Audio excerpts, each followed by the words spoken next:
Un nākamais mūsu referents ir mūsu Lietuvas kolēģis, Klaipēdas Universitātes profesors Vītauts Jokubovskis. Un viņa priekšlasījums būs saistīts ar mazākumtautību pārstāvjiem Lietuvas armijā no 18. līdz 40. gadam. Hello, dear colleagues. First, I would like to thank... Sveiki, dārgie kolēģi! Pirmkārt gribēju pateikties šīs konferences organizatoriem, un tagad ar prieku stāstīšu jums par nelojāliem karavīriem Lietuvas armijā. Otrām kārtām es gribēju parādīt arī, kāda bija mūsu pētniecības komanda, jo tās ir lielāks pētījuma projekts. To finansēja Lietuvas pētniecības padome un Klaipēdas universitātes profesori to vada Silva Pocile, Hektors Viktus un es. Mēs sākām 21. gadā un pabeigsim 24. gadā un to publicēsim monogrāmijā, sākumā lietuviski un pēc tam arī vai nu vāciski vai angliski. Projekta fokus ir uz nacionālajām minoritātēm starpkara periodā. Mēs galvenokārt skatāmies uz jauniem vāciešiem Lietuvas armijā. Un, tā kā jau teicu, projekta chronoloģija ir no 18. līdz 40. gadam. Tā ir plašāka problēma. Pirmā, kāds tad ir Lietuvas armijas mērķis, lai būtu lojāli karavīri. Un mēs runājam par Vācijas minoritātēm arī citās valstīs. Un, protams, arī vāciešiem, kuri tajā laikā bija Lietuvas pilsoņi. 2 gadījumi, ko mēs īpaši apskatījām. Lojalitāte, kad vācieši bija lojāli Lietuvai, tā bija problēma vāciešiem. Ja viņi savukārt bija lojāli Vācijai, tā bija problēma valdībai Kaunijā. Projektā mēs apskatām šo problēmu no 3 aspektiem. Pirmā, Lietuvas armijas attieksme pret vāciešiem. Tā ir mana atbildība to apskatīt. Otrais, Vācijas valsts attieksme pret Vācijas valsts piederīgiem citās armijās, citu valstu armijās. Un par to ir atbildīgs Hektors Vitkus kungs. Un trešais, Lietuvas Vācijas sabiedrības attieksme pret Lietuvas armiju starpkara periodā. Un par to ir atbildīga Silvija Pocite. Tagad es pastāstīšu par saviem pētījumiem. Starpkara periodā vāciešu bija apmēram 4% Lietuvas iedzīvotājs kopumā. Pirmā daļa bija Lietuvas vācieši, kuri tās valstī Krievijas impērijas laikā pirms Pirmā pasaules kara galvenokārt dzīvoja ap Kauņu, Pulkaviškiem un Mariņopoli, kā arī Ziemeļlietuvā. Otra grupa bija no Klaipēdas reģiona, pirms tam, kad Klaipēda bija Vācijas teritorija. Tātad 2 dažādas grupas ar dažādām vēsturiskajām pieredzēm. Šajā slaidā varat redzēt Lietuvas kopējo iedzīvotāju nacionalitātes starp 1923. un 25. gadu. Un vairākums, protams, ir lietuviešu. Un tad ir arī lielas minoritāšu grupas ebreji, 6% vāciešu, mēmelieši ap Klaipēdu, poļi, krievi, latvieši un citi. Es īsi pastāstīšu vai 3 piemērus par Lietuvas armijas attieksmi un pieredzi ar vācu karavīriem. Pirmais par attieksmi.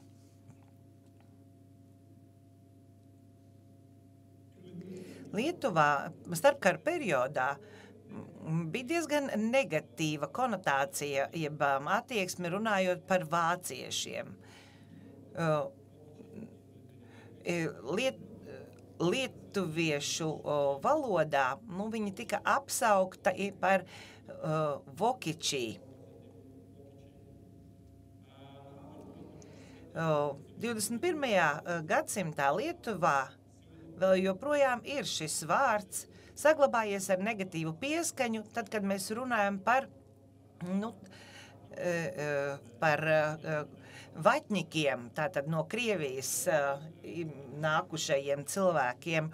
Un arī vienu brīdi līdzīgs vārds bija attiecībā uz no Vācijas nākošajiem. Tātad šādi vārdi pastāv arī šobrīd, un tas negatīvais vārds, vaķņiks, tāda vates bumba, un atceraties droši vien no kā tas ir radies, droši vien Otrā pasaules karā, kad viņi bija satuntuļojušies pufaikās, tādi diezgan neaptēsti vīri.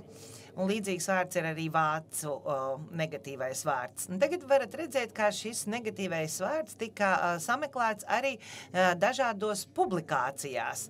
Un šajās publikācijās, kas cirkulēja Lietuvā, tur bija dažādi interesanti raksti, kas arī parādīja attieksmi, kāda bija Lietuvā pret vāciešiem un vāciešiem, kas armijā dienēja. Tāds visnegatīvākais publikāciju skaits bija laikā starp 1920. līdz 35. gadam. Tajā brīdī bija arī konflikts ar Vāciju un Lietuvai, un konflikta iemesls bija Klaipēda un situācija šajā teritorijā. Es domāju, ka šī publiskā komunikācija arī ļoti labi parāda, kāda bija attieksme Lietuvas armijā pret vāciešiem. Varat redzēt, pēc 36. gada retorika nedaudz mainījās. Dokumenti no arhīva rāda, ka minoritāšu karavīri, pret tiem vēl joprojām saglabājusies ir negatīvā attieksme, bet ne tik daudz. Te varat redzēt šī te komunikācijas līkne ar negatīvo pieskaņu no militāra satura dažādiem rakstiem. Un 36. gadā varat redzēt, ka tas mainās. Protams, ka to ietekmē arī ģeopolitiskās situācija reģionā, kā arī Vācijas uzliktās sankcijas. Otra lieta. Lietuvas armija bija arī karavīri no Klaipēdas reģiona, un tur 15% no šī reģiona esošo cilvēku bija gan Lietuvā dzīvojošie, bet ilgu laiku vācieši. Un te varat redzēt šo te teritoriju, un te varat redzēt arī arhīva dokumentu, kur šī informācija ir atrodama. Tā ir lietuviešu valodā par karavīriem no Klaipēdas reģiona, un te ir par attieksmi, šo karavīru attieksmi pret Lietuvas armiju. Protams, viņi atbalsta Vāciju un nacistiskās organizācijas.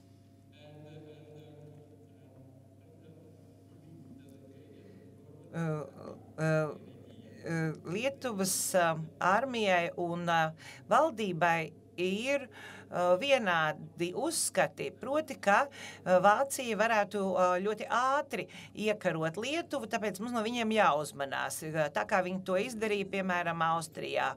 Un līdz ar to ar šiem piemēriem šie piemēri tika izmantoti arī propagandas runās, tādējādi pārliecinot arī citus karavīrus Lietuvas armijā, tādējādi mainot kopējo morāli Lietuvas armijas karavīru rindās. Varat redzēt arī šajā dokumentā tieši kā runā. Un te ir kā tāds citāts par to, ka vācieši, kas dienē Lietuvas armijā, kūda vietējos lietuviešus. Un tas arī atspoguļojās arī ar diplomātiskajām attiecībām, kā arī sankcijām no Vācijas puses, kad eksports tika apstādināts un Lietuvas ekonomika ļoti cieta. Jūs zinat, ka 75% no sabiedrības bija zemnieku, un viņi nevarēja vairs eksportēt savas preces uz Vāciju, piemēram. Cukurs, citas lauksaimniecības preces ļoti ietekmēja šo diezgan nabadzīgo Lietuvas sabiedrības daļu. Un šajā kontekstā jau no 30. gada liela daļa cilvēku, vīriešu tika iesaukti armijā, un, protams, tie bija arī vācieši, jo viņi dzīvoja šajā reģionā pie Klaipēdas. Un šajā slaidā varat redzēt, kā eksporta apjoma mainās no Lietuvas un kāds ir budžeta ieņēmums no eksporta. Un te es redzu sasaisti starp šiem cipariem un starp kopējo propagandu, tīpaši propagandu pret vāciešiem, kas dienē Lietuvas armijā. Zilā līkne ir negatīvā komunikācijas līkne, melnā ir eksporta līkne no Lietuvas uz Vāciju un budžeta ieņēmumi sarkanā līkne. Un te varat redzēt, eksports krītās, budžeta ieņēmumi krītās un kā negatīvā komunikācija palielinās. Un pēc 36. gada līdzīgi.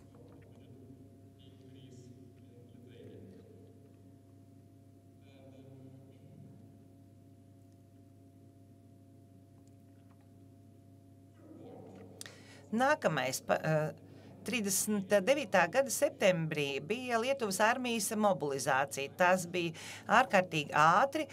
5 bataljoni tika mobilizēti uz Vācijas robežas. Un tika saprast, ka daudzi cilvēki, daudzi karavīri ir ar Vācijas saknēm. Un šajā brīdī viņiem ir jācīnās pret vāciešiem. Un bija problēmas it īpaši divos pulkos.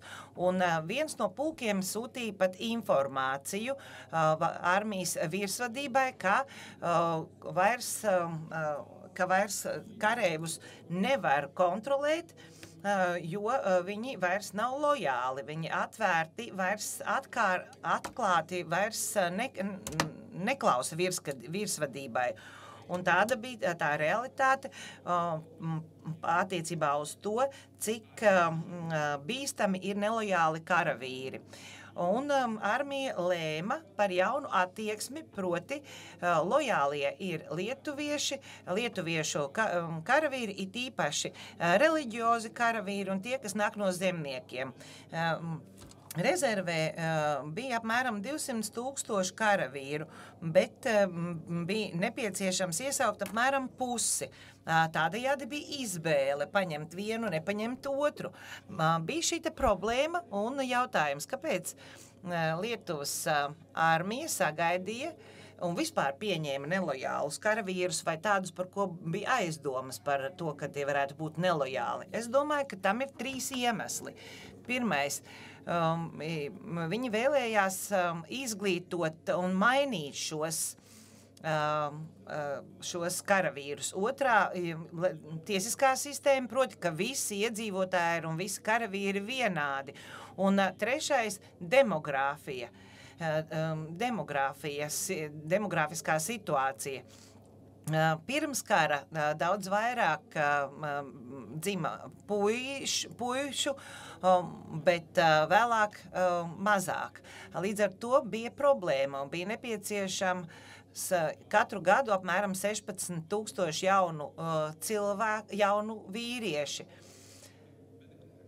Bet tikai 60% bija pieņemti armijā, pārējiem bija kādas medicīniska rakstura problēmas smagā darba dēļ. Tagad es gribu pastāstīt vairāk par vāciešiem. Balstoties uz šo attieksmi, bija 3 nelojālas grupas – poļi, vācieši un ebreji. Bet es gribu pastāstīt, vai gribu parādīt arī to savā rakstā, kas tiks publicēts arī latviešu valodā nākamgad. Šajā slaidā varat redzēt Lietuvas armijas nacionālo sastāvu. Protams, dominēja lietuvieši, bet ir arī citas grupas – ebreji, vācieši, poļi, krievi un citi. Un šīs grupas, balstoties uz dokumentāciju, tiek uzskatītas par problemātiskām, nelojālām grupām Lietuvas armijā. Bet es vēl stāstīšu, tīpaši varēsiet to lasīt manis sagatavotā ziņojumā rakstveidā. Secinājums pirmais. Lietuvas armija saprata nacionālo minoritāšu klātbūtni kā problēmu. Un informācija tika vākta un notika reakcija. Un reakcija bija atšķirīga kara vai miera periodā. Mēs runājam par 22 gadu neatkarības laiku.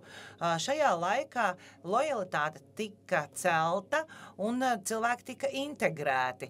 Starpkara periodā ģeopolitiskā situācija Lietuvas valstī bija sarežģīta. Bija konflikti dažādās pilsētās ar Poliju, kā arī ar Vāciju Klaipēdas reģionā, un visu laiku bija lielais drauds Padomju Savienība. Un daļēji tika sajust arī tāda kā izolācija no pārējās pasaules. Un situācija tika vēl jau vairāk kļuva saspringta attiecībā uz nelojāliem karavīriem no citām nacionalitātēm. Bet to, protams, vēl pastiprināja arī uzskati sabiedrībā. Tagad pēc 33 gadiem neatkarības mēs vēl joprojām redzam šo problēmu ar nelojāliem karavīriem, mazākumtautību karavīru vidū Lietuvas armijā, bet šie mazākumtautības karavīri nu jau pārstāv citu nāciju, proti Krievi.